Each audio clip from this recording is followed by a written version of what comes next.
तो फाइनली मैंने alias in Borderland का सीजन 3 के सभी 6 एपिसोडों को देख लिया है और ये सभी एपिसोड लगभग एक एक घंटे के हैं। और सबसे बढ़िया मुझे इसका सेकंड एपिसोड लगा है जिसमें एक क्वेश्चन पूछा जाता है कि इस समय पूरी दुनिया में कितनी जनसंख्या है। तो आरिसू को भी यह जवाब पता नहीं होता और वह कहता है लगभग 7.9 बिलियन है। तो उसका जवाब होता है सही 8 बिलियन। और उसमें से एक बंदा कहता है कि इनके पास 1 बिलियन बाढ़ होंगे और उसके बाद 1 बिलियन बाढ़ चलाए जाते हैं और वह उनमें आगे लगी होती है। और वह सीन देखकर आंखें फटी की फटी रह गई थी, इतना शानदार वह सीन था, होश उड़ गए थे वह सीन देखकर। वही इसके सभी एपिसोड बढ़िया है, लेकिन मुझे जो 5वां एपिसोड है वह थोड़ा बढ़िया नहीं लगा था और कुल मिलाकर इसके सभी एपिसोड बढ़िया है।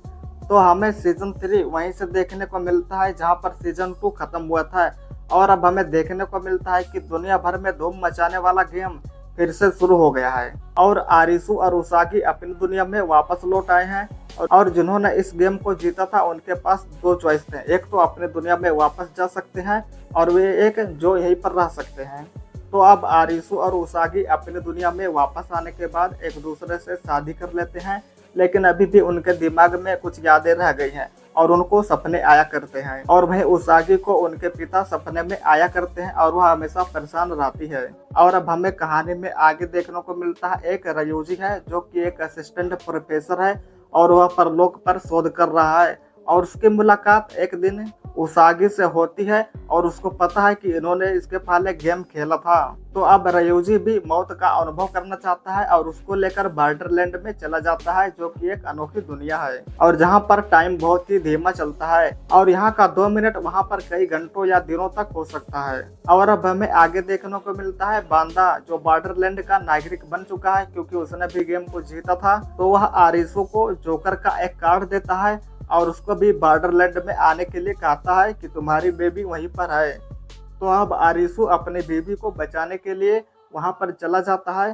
तो क्या अब वह बचा पाएगा या नहीं, इसके लिए तो आपको इस वेब सीरीज को देखना पड़ेगा। तो हाँ, इस वेब सीरीज में जिस तरह से गेम को दिखाया गया है वह काफी खतरनाक है और जिस तरह से लोगों को मारा जाता है वह और भी खतरनाक है। और मुझे इसका एपिसोड 2 बहुत ही ज्यादा पसंद आया था। और अगर इस सीजन 3 को एपिसोड 2 की तरह बनाया गया होता तो यह बहुत ही खतरनाक हो सकती थी, लेकिन हमें इसके और सभी एपिसोड में उतना डेंजर सीन देखने को नहीं मिलते हैं, लेकिन वे बढ़िया हैं। और वहीं आरिसू ने भी काफी बढ़िया एक्टिंग की है और वहीं बाकी सपोर्टिंग कास्ट ने भी काफी बढ़िया एक्टिंग की है। और इसमें आपको बहुत ही ज्यादा कैरेक्टर देखने को मिलने वाले हैं और वहीं सबके बारे में थोड़ा थोड़ा भी करके दिखाया जाता है कि इनकी पिछली जिंदगियां कैसी थी। और वहीं इस सीरीज का क्लाइमेक्स सीन भी काफी बढ़िया था, जब आप देखेंगे तो आपको पता ही हो जाएगा। और वहीं इस सीरीज का सीजन 4 भी आएगा जिसमें आपको इससे भी बड़े बड़े खेल देखने को मिलने वाले हैं। तो मुझे सबसे बढ़िया इसका सेकंड एपिसोड लगा है और सबसे खराब एपिसोड 5 लगा है। और हाँ, इस वेब सीरीज को आप अपने फैमिली के साथ देख सकते हैं, इसमें कोई भी ऐसे सीन देखने को नहीं मिलते हैं। लेकिन हाँ, जिनको खून खराबा से डर लगता है तो वह आप इस वेब सीरीज से दूर रहिएगा।